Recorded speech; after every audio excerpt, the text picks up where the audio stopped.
Meron ka na rin bang eGov.ph app pero hindi lumalabas ang national ID mo o kaya ganito yung mababasa mo, no connections? Isa ito sa mga issues na na-encounter ng ilan nung nag-download sila ng eGov.ph app.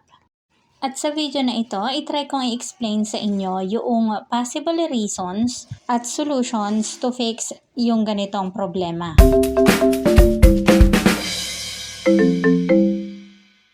Ideally, ganito yung mag-a-appear kapag walang error ang eGov.ph app. Malinaw ang ID, readable ang QR code, at kompleto ang details. Pero kapag ganito yung nakita mo, walang ID, ibig sabihin may mali sa account mo.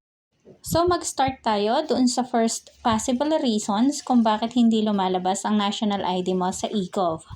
Una, baka system maintenance o kaya mahina lang yung internet sa lugar mo. Normal minsan na nawawala yung ibang details sa app. Pero syempre, i-check nyo din kung matagal nang ganon ang status, ibig sabihin, may problema talaga sa account. Ikalawang reason is baka hindi pa verified ng buo yung profile mo. I-check mo kung napagdaanan mo nga ba itong steps na to. Kung okay naman at nagawa mo ang steps, baka naman itong ikatlong reason ng dahilan. Baka old eGov app version yung gamit mo. So pumunta ka lang sa Play Store at i-update mo yung ating eGov app. Kung hindi app version ang problema, baka naman dito tayo sa reason number 4. Baka hindi pa nagsisync ang PhilSys data sa eGov system. Possible din kasi na minsan may delay yung pag-forward ng PSA data doon sa mga records natin going to eGov app. O baka naman nandito sa reason number 5 yung ating error. Ito yung common error talaga na dapat nyong i-check. Baka hindi same yung ginamit mong mobile number nung nag-register ka ng national ID at nung nag-download at register ka ng eGov.ph app. Dapat ay same sila. If in case na hindi mo na alam yung ginamit mong mobile number nung ikaw ay nag-register ng national ID, pumunta ka o bumisita ka sa any PhilSys center para ma-update yung mobile number mo.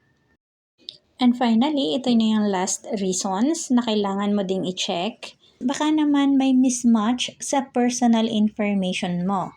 I-check mo ang spelling ng name mo, yung birth date mo, even yung mga may special characters sa pangalan, yung NY o kaya yung may tuldok sa Maria, o kaya yung mga suffix nyo, yung junior, senior, o kaya ay may pagbabago or yung may changes sa civil status.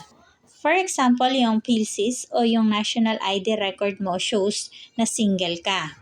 Pero nung nag-registered ka ng eGov, you registered using your married name.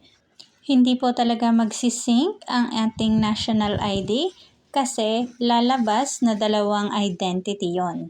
So kung ganito ba yung case nyo, may changes kayo sa civil status at gusto nyong gamitin ang inyong married name, pwede kayong bumisita sa kahit anong PhilSys center para ma-update ang inyong record.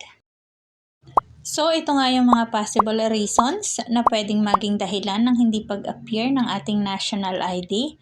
At kung ma-realize nyo na nasa number 5 o number 6 ang error, kailangan natin ditong mag-delete ng account para na din makorek natin at mawala yung ating existing account na may error. To delete your account, mag-login ka sa iyong eGov app at pumunta ka sa mismong account. Tap Settings, tap Account Setting, click Access and Control.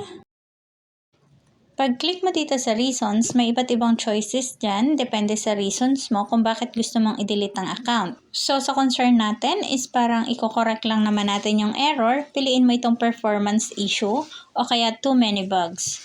And then dito sa message, mag-create ka lang. Ang ginawa ko lang dyan is nag-type lang ako ng magandang araw eGov, I want to delete my account because ganyan, pwede nyo sabihin na the ID is not showing or my information is misspelled or my mobile number is wrong. Ganun lang. So kapag nakapagawa ka na ng message, i-scroll up mo lang at makikita mo dyan yung permanent delete my account. I-tap mo lang yon.